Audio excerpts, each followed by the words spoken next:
Svojim je djelima zadužio narod Potkozarja, zasluživši da ga se Potkozarje uvijek sjeća.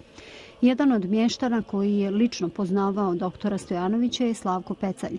Upoznao ga je kao 10-godišnjak 1939. godine, kada je sa ocem vozio brata na pregled i liječenje kod doktora Mladena. Mi smo sa sela došli sa kolima bolonjskim i to, i nismo imali ni para da platimo ni injekciju.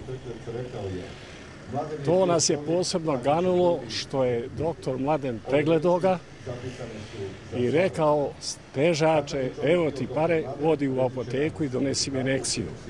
Da probamo ako ga izvučemo, jer će ovaki nam i sutra trebati. Mi tad nismo znali o čemu se radi.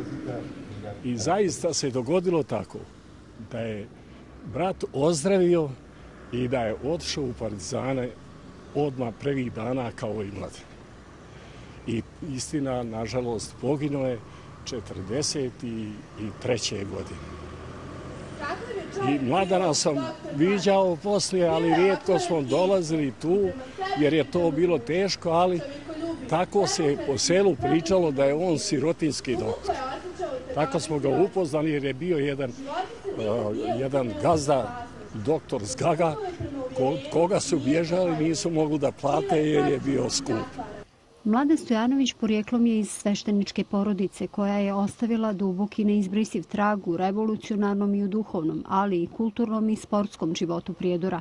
U obilježavanju godišnjice smrti i sjećanju na doktora Mladena svake godine svojim kulturno-umjetničkim programom učestvuju i prijedorske škole. Pa ja sam čuo da je doktor Mladen Stojanović izuzetan i veliki humanista i da je on osnivač ustanka na Kozari i da je osnivač narodno-oslobodilačkog pokreta i odreda partizana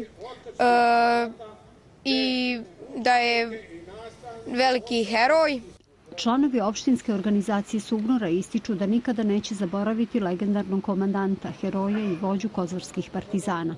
Obilježavanje smrti doktora Mladena ovdje u Prijedoru se obilježava odmah poslije završetka Drugog svjetskog rata. A ovdje na ovome mjestu pred spomenikom Mladenovim obilježava se od 1952. godine kada je izgrađen i otkriven ovaj spomenik, a spomenik je djelo njegovog brata Sretena Stojanovića, umjetnika svjetskog glasa.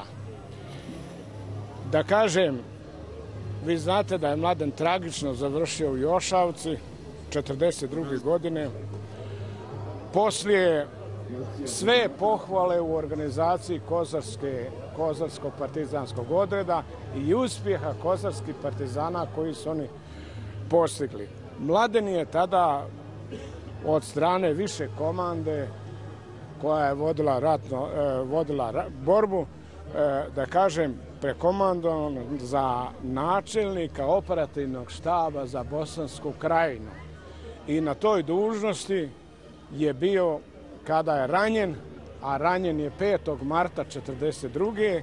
a poginuo je 1. aprila 1942. godine. Obnovljena spomen kuća porodice Stojanović u Prijedoru i jedna istorijsko-dokumentarna postavka svjedoči o ovoj čuvenoj svešteničkoj porodici iz grada pod Kozarom, iz koje potiče i narodni heroj dr. Mladen Stojanović, a brojne ustanove i organizacije u Prijedoru s razlogom nose njegovo ime.